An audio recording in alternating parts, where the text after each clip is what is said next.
Millie Bobby Brown, if you're listening, girl, you just need to stop addressing these controversies. It draws way more attention than it needs to.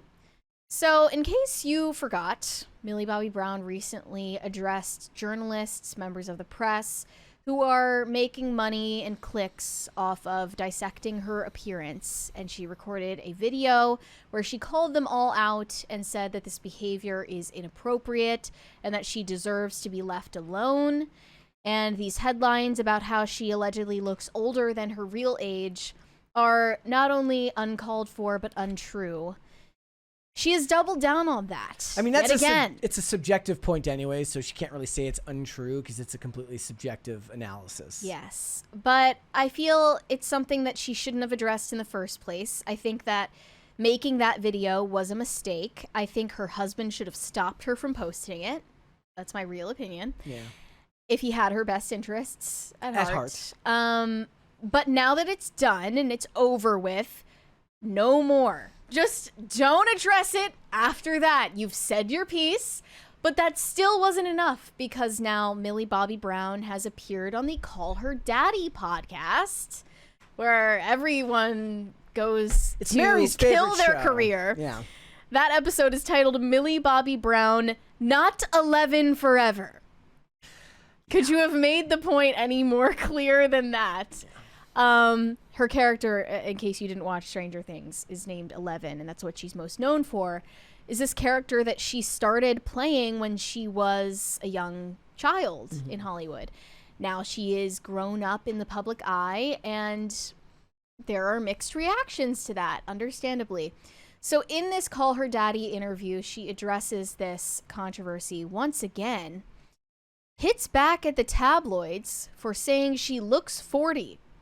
She says, well, yeah, you did meet me when I was 10, so I understand. Now I'm 21. It's been 10 years. She grows. My face grew.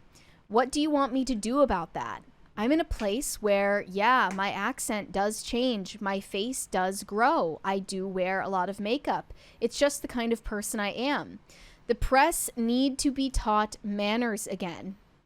That's a loaded statement. Because just genuinely, like, what do you remember? I'm waiting for what it was somebody like in the press. It was like when Christina Ricci said that they want Hollywood to be run by people that aren't corporations. Yeah. I'm like, when was that? Never. And we were even talking about this yesterday. Just the fact that the press used to be even more savage towards celebrities than they are now. By far, and to their faces, not just in the headlines.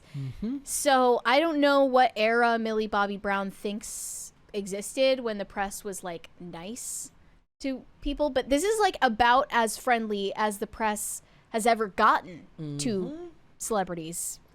Because they know that being polite and nice to celebrities makes people angry, and that gets them more clicks. Definitely. So she says the press need to be taught manners again. I think they need to go back to school and learn how to speak to people, be kind, and just understand that we're all growing people. We all make mistakes.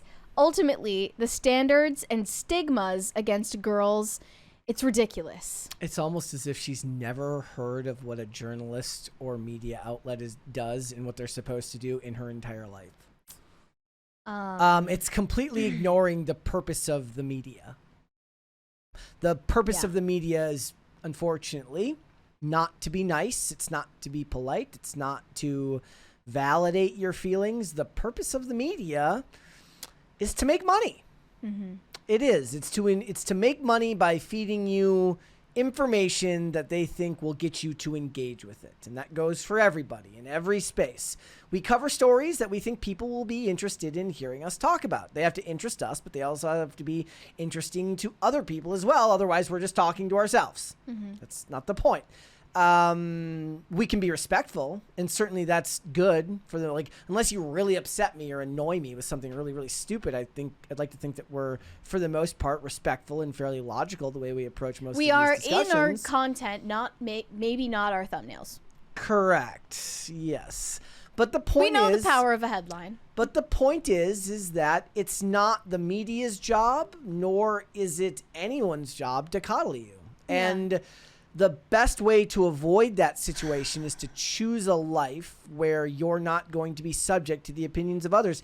Every day, I mean, even for us, like, we cover these things and people have their right to go into our comments section and share their thoughts on what we said. Mm-hmm. And that's the route we've taken with our jobs. Certainly, there are plenty of people in the comments right now, I'm sure, that are saying something similar.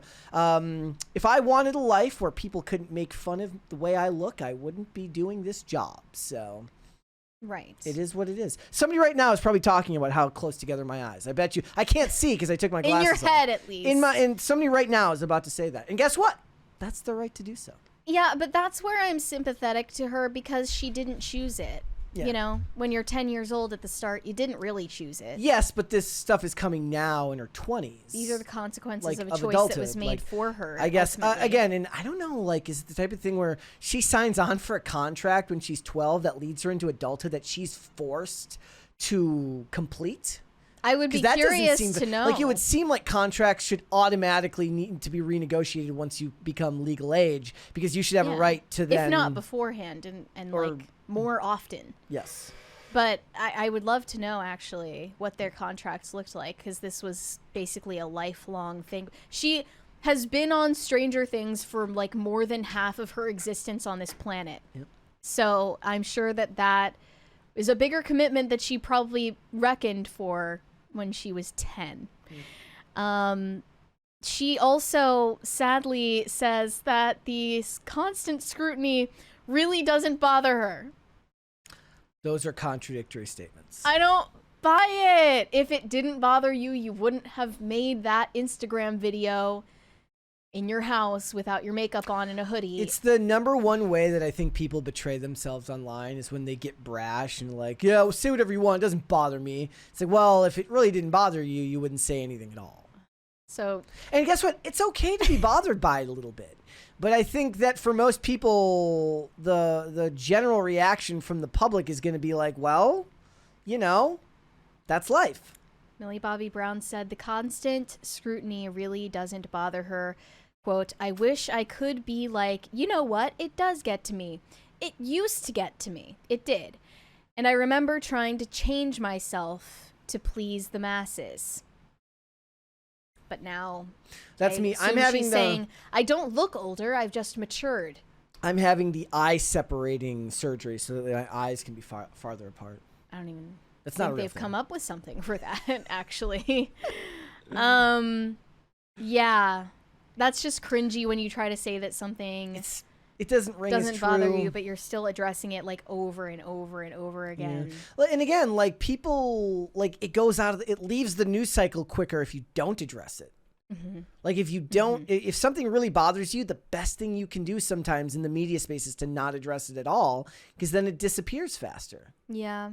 Well, there were some positive headlines recently. Millie Bobby Brown also spoke in a recent interview about her plans to start a family with her husband, Jake Bon Jovi. They got married last year, I believe.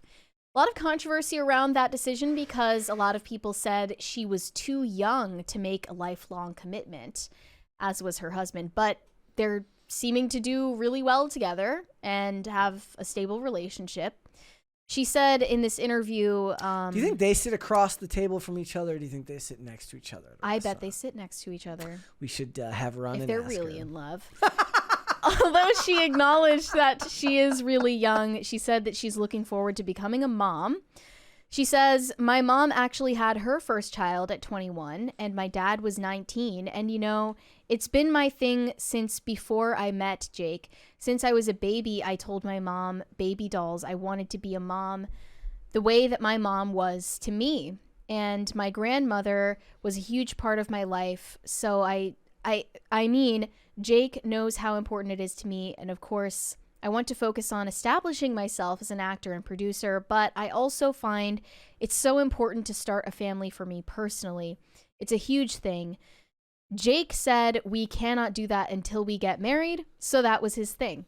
I'm surprised that he would even say that. like that he would say we need to get married before having kids.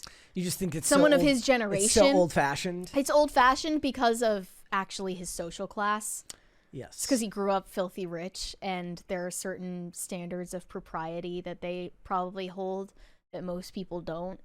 In what I way? just doubt that I would hear any like 20-year-old Gen Z kid tell his girlfriend like we need to get married before having kids. Think it's, let alone like we should have kids at all. You think the social, like just by virtue of being from a higher social class where it's more expected that you do things more traditionally. Yeah, I think so.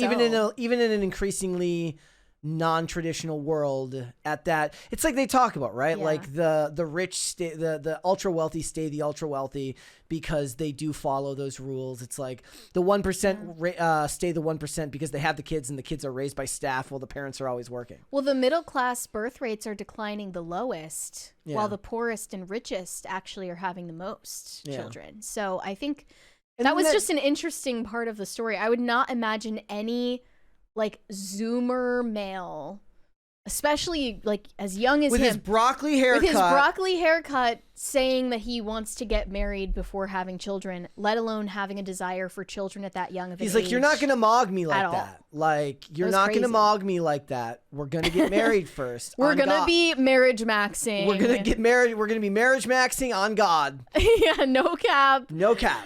And she says she wants a really big family, being one of 4.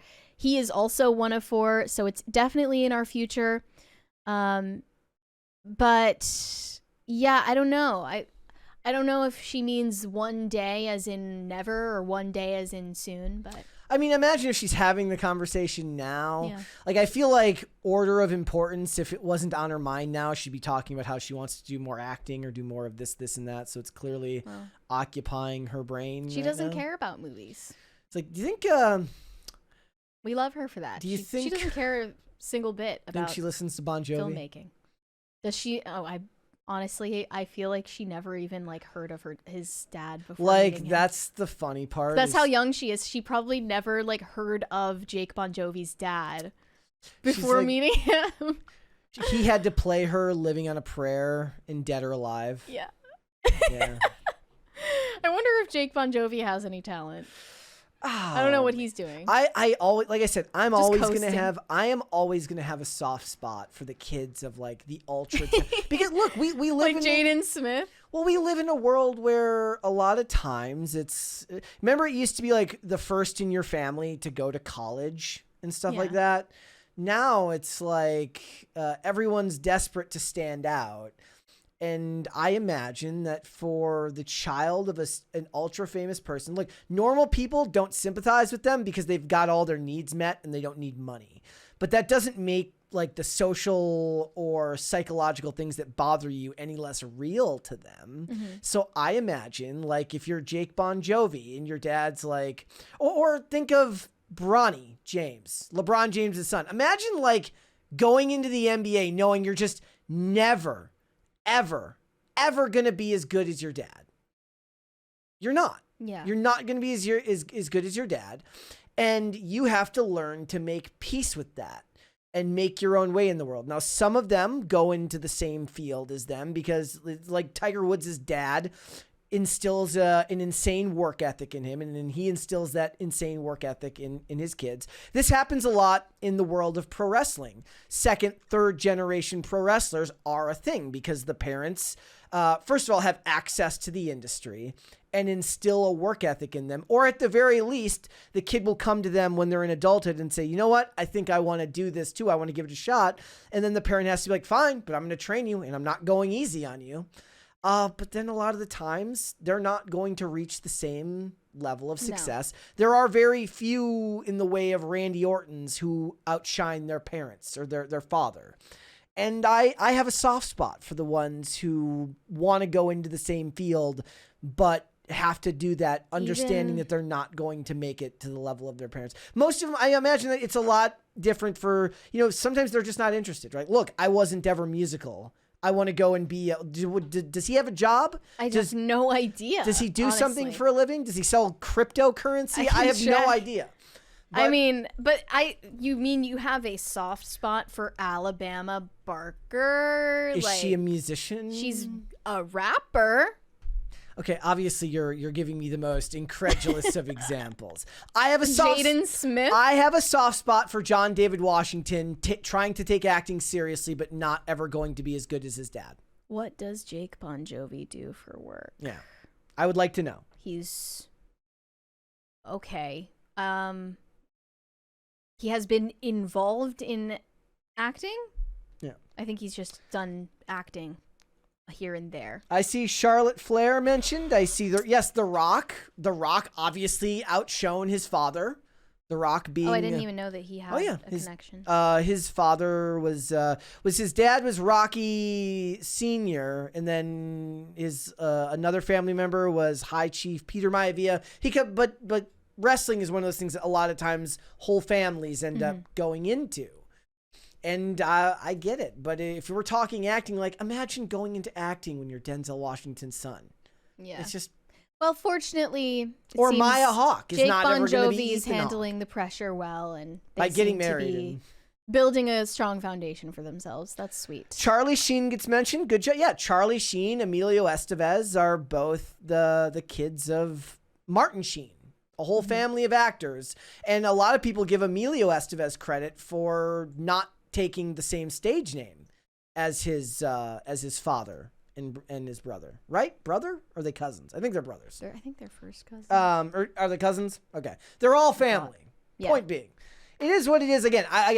I understand why people don't like a lot of people in those positions, because they feel like they get the work thrown at them, or they're going to get hired because they're related to their dad or something. And I think for somebody whose needs have always been met, you don't insult them by saying like, oh, you've got money when other people don't. No, you insult them by saying like, you're never going to be as talented as your dad. That probably hurts them more than your insults about their wealth. Definitely. Thanks for watching. Listen to full episodes of Pop Culture Crisis on Spotify. Keep up with us on social media and make sure you subscribe and ring that bell so you never miss the show. Bye, guys.